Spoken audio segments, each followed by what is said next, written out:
The Fourth Way by P.D. Ouspensky. Chapter 2.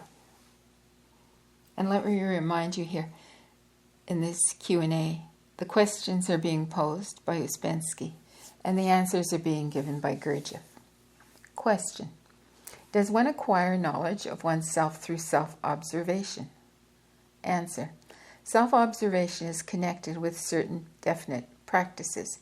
If you just start observing how things happen, you will miss many things, but if you try to struggle against some of the things you see, for instance, against small habits, you will at once begin to see many things which ordinarily you do not notice.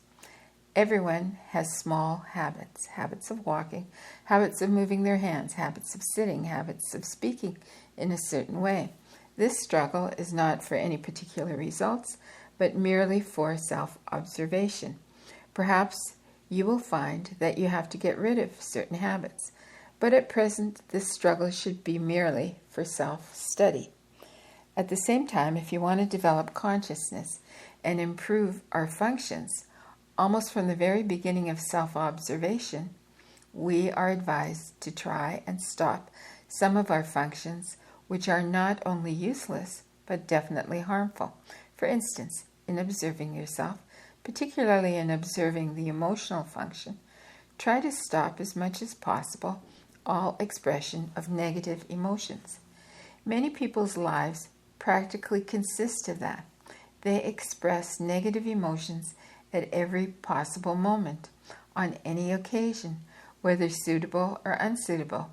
They can always find something wrong in everything. The chief tendency of man 1, 2, and 3 is to express immediately all of his negative emotions. If he makes an effort to stop this expression, it gives him material for observation, and he sees himself from quite a different angle.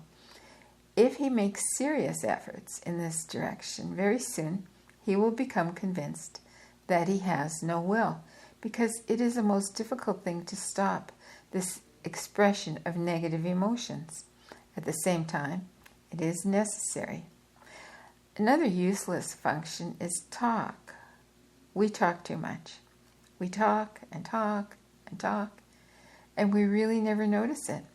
Generally, we think we talk very little, much too little, but particularly those people who talk most think that they never talk. This is a very useful subject for watching. You will see how your day passes, how many mechanical things you say in certain conditions, how many other mechanical things in other conditions. Or you will notice that you just talk and talk because it gives you pleasure, or it fills your time. It's necessary to watch it and stop at least some of this unnecessary talk. Talk, imagination, lying, and expressing negative emotions are, in fact, our chief functions. Now, if you want to ask me anything, I will try to explain. We must try not only to study these ideas in the form in which they are given, but also to apply them in connection with certain problems. They give good keys for the solution of many of them. Question. When you speak about lying, are you referring to what we say or to our thoughts too? Answer. At present, it's quite enough to take only what we say. Later, we shall have to study our thoughts too. That would be lying to ourselves. It is the same thing, but we have to begin with actual things that we say, and in the beginning, lying will need a certain effort to verify. It is always speaking about things we do not know. We do not call it lying. That is our escape. We give it a good name, and then we can accept it. Question. I would like to know more exactly what is meant by being. I understood it as something more permanent, as opposed to a sort of shirting collection of eyes. Answer. Do not make it too complicated. All of you is your being. Knowledge is separate. You can visualize separately all that you know, but all that you are, apart from what you know, is your being. In this division, you consist of two things: what you know and what you are. From the point of view of development, the idea is that work on knowledge without work on being is not sufficient. Knowledge is limited by being. In the state in which you are, if you get more knowledge, you will not be able to use it, to understand it, to connect it. Development of knowledge is not sufficient, for at a certain moment it has to stop, and instead of leading you forward, it will lead you backward, because if your acquiring of knowledge is not followed by a change of being, all your knowledge will become distorted in you. Then the more knowledge you acquire, the worse off you will be.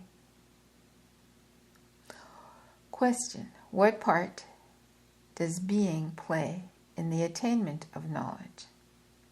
Answer: being is your state.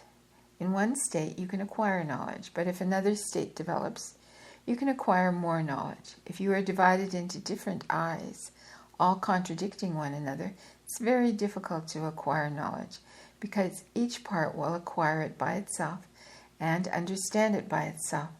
So you will not have much understanding. If you become one, then certainly it would be easier to acquire knowledge, to remember it and to understand it.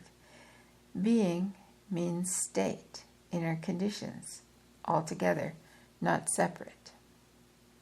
Question: does not our being grow with knowledge? Answer: no. Being cannot grow by itself. Knowledge, even very good knowledge, cannot make being grow. You have to work on knowledge and being separately. Otherwise, you will cease to understand the knowledge that you acquire. Work on being is different work. A different effort is necessary. Generally speaking, we know more about our knowledge than we know about our being. We know how little we know about ourselves. We know how little we know about ourselves. We know how, at every moment, we make mistakes about everything. We know how we cannot foresee things, how we cannot understand people, how we cannot understand things. We know all that, and we realize that it is all the result of our insufficient knowledge. But we do not understand the difference between people's being. It is useful to take a piece of paper and write down what constitutes our being. Then you will see it cannot grow by itself. For instance, one feature of our being is that we are machines. Another, that we live in only a small part of our machine. Third, this plurality that was spoken about in the first lecture. We say I, but this I is different every moment. We have many I's, all on the same level, and there is no central I in control. This is the state of our being. We are never one and never the same. If you write down all these features, you will see what would constitute a change of being and what can be changed. In each particular feature, there is something that can change, and a little change in one feature means also a change in another. The more you know yourself, the more you know your being. If you do not know yourself, you do not know your being. And if you remain on the same level of being, you cannot get more knowledge. Question: in order to work on being, is it necessary for us to occupy all our time during the day, not to have any spare time? Answer: you begin with the impossible. Begin with the possible. Begin with one step. Try to do a little, and results will show. There is always a limit. You cannot do more than you can. If you try to do too much, you will do nothing. But little by little, you will see that right thinking, right attitudes are necessary. It needs time, because for so long people have been in the power of negative emotions, negative imagination, lying, identification, and things like that. But little by little, these will disappear. You cannot change everything at once. You must always think about the next step. Only one step. we can understand the next step as being a little more collected than now. When we've understood that, we can think of it as being still more collected, but not completely, not finally. Question: shall we be able to judge the change of our being without deceiving ourselves? Answer: yes, but before you're able to judge the change, you must know your being as it is now. When you know most features of your being, you will be able to see changes. We can judge the level of our being by the instability of our I, what we call I, because one moment, one part of us says I, and the other moment, another part. If you observe well, you will find how different you are, even in the course of one day.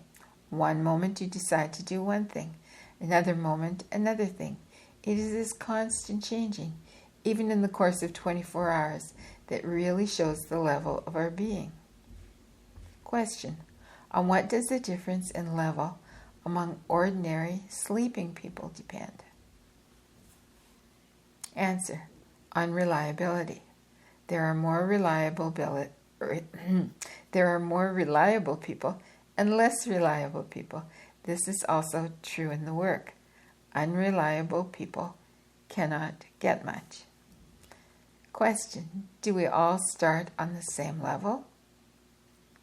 Answer: more or less, but there are variations. The chief thing is reliability. Question: how does one develop one's being? Answer: all that you have learned, all that you have heard about the possibility of development, all refers to being. First of all, development of being means awakening. Since the chief feature of our being is that we are asleep, by trying to awake, we change our being. This is the first point. Then there are many other things: creating unity, not expressing negative emotions, observation, study of negative emotions, trying not to identify, trying to avoid useless talk. All this is work on being. It is true that in this way you acquire certain knowledge. But if it is simply intellectual knowledge, it is put separately. Being is power, power to do. And power to do is power to be different. Question: I do not understand this distinction of knowledge and being working together. It seems that in self-study, they are so mixed that it's hard to see which is which. Answer: yes, but at the same time it is possible. We know what knowledge means. We know that knowledge is relative and depends on our capabilities. Actually, we can acquire a sufficient amount of knowledge to start with our present state. But very soon we realize that in order to acquire more knowledge, deeper or larger knowledge of things that we really want to understand, we must change our being. For the present capacities for acquiring knowledge are very limited. So even from the point of view of acquiring knowledge, we come to the necessity of changing being. Otherwise, we will only have words and will not know what they mean. Question: have the ideas of the system any value from the point of view of change of being? Answer: ideas by themselves cannot produce change of being. Your effort must go in the right direction, and one thing must correspond to another. You make an effort on one line, and you must make an effort on the other line.